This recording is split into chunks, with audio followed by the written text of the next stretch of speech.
Everyone, welcome to my channel वंशन नाई। तो चलो आज की स्टोरी लेके आती हूँ। तो आज की स्टोरी होगी थोड़ी पुराने ज़माने की, ठीक है।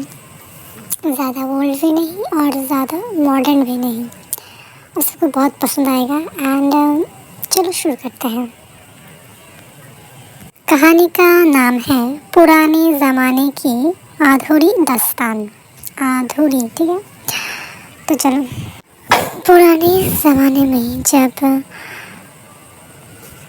समाज के नियम कठोर थे, एक छोटे से गांव में रहने वाला विभूषण, जो सिर्फ 10 साल का था, जब उसकी शादी ज़बरदस्ती 50 साल उम्र की आधे उम्र की बूढ़े से करवाने की बात चल रहा था, जो एक ज़मींदार था जिसका नाम रघुवीर है।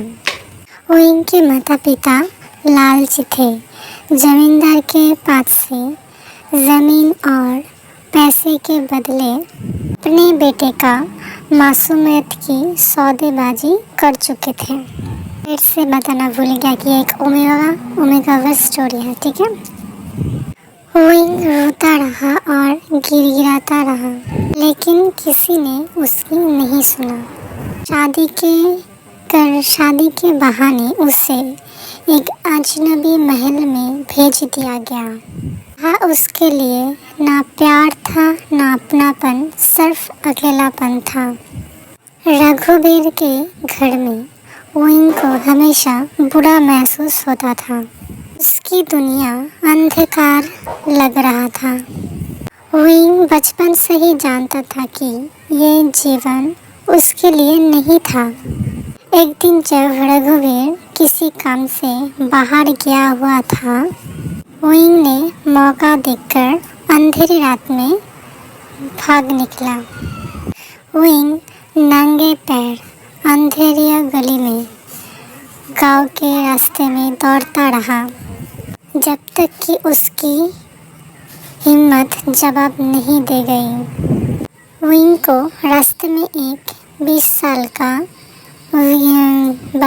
युवक मिला, एक लड़का मिला जिसका नाम लंजा था, जो एक किसान था, जिसने ओवेन को डरा हुआ और सहमा हुआ दिखा और पूछा, क्या हुआ छोटे, कहाँ जा रहे हो?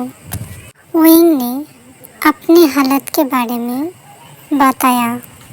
लंजा पहले तो चौंक गया, लेकिन उसकी मासूमियत और दर्द देखकर उसको शरण देने का फैसला किया। लंजा ने ओवेन को अपने घर में रखा, उसे खाना दिया और उसकी देखभाल की। ओवेन पहली बार किसी के साथ सुरक्षित महसूस कर रहा था। ओवेन धीरे धीरे विक्रम के साथ घुल मिल गया, लेकिन किस्मत इतनी भी आसान नहीं थी। गांव वालों ने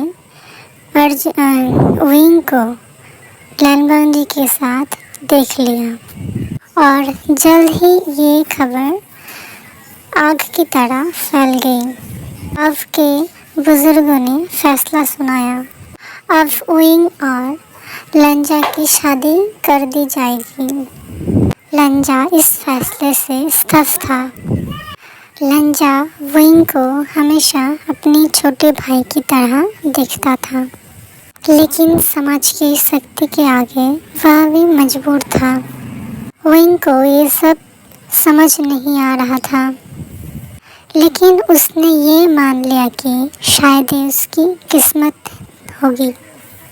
समय बीतता गया और ओवेन और लंजा ने अपने जीवन का शुरुआत भी कर दिया था। ओवेन बड़ा हुआ और लंजा के साथ अपने रिश्ते को मान लिया, यानी स्वीकार एक्सेप्ट कर लिया।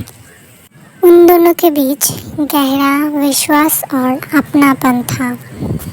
अब ओवेन 20 साल का हो चुका था और लंजा 30 साल का।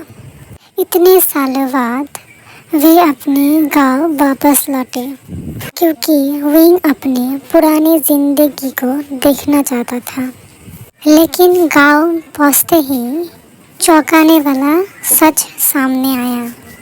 विंग को पता चला कि उसका पहला होने वाला पति रघुवीर कभी विंग से शादी करना ही नहीं चाहता था।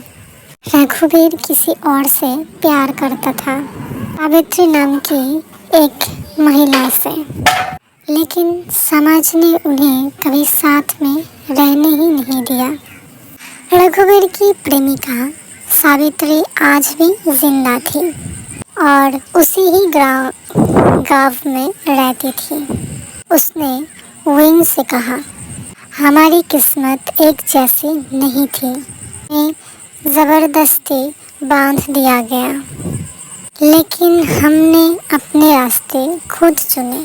विंग को एहसास हुआ कि प्यार और शादी दो अलग अलग चीज़ें होती हैं।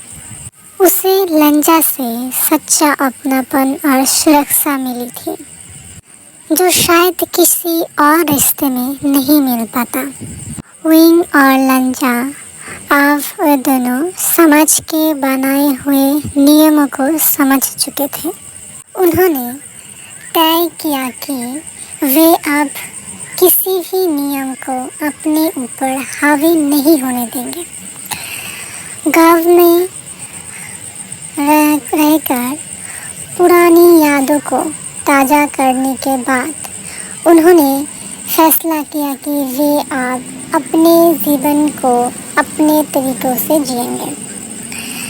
अब विंग को एहसास हो गया कि विक्रम के साथ बिताए गए साल ही असली खुशियों से भरे थे।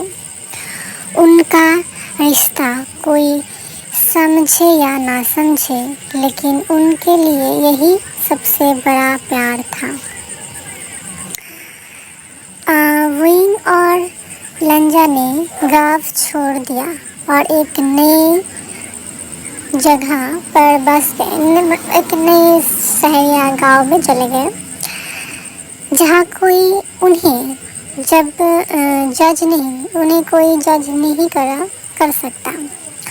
उन्होंने समझ की बनाए हुए परिभाषा हम समझ सकते हैं। उन्हें समझ के बनाए हुए कोई भी नियम या कोई भी बैरिया तोड़ दिया और अपने रिश्ते को वैसे ही जिया जैसे वे चाहते थे, सच्चे प्यार और सम्मान के साथ। तो प्यार कोई उम्र, रिश्ते या समाज के बनाए नियमों में नहीं बंधता। असली प्यार वही होता है जिसमें अपनापन और सम्मान हो। मुझे तो यही लगता है। वैसे आप लोगों को क्या लगता है, आप मुझे ज़रूर बताइएगा। एंड आज की स्टोरी सुनने के बाद या देखने के बाद आप लोग को ज़रूर सब्सक्राइब करना, लाइक कमेंट तो ज़रूर करना और शेयर भी कर देना। प्लीज़ करो यार, नहीं तो मैं डाउनफॉल हो जाती हूँ। ओके, आज के लिए बाय बाय, फिर मिलेंगे अगले वीडियो में।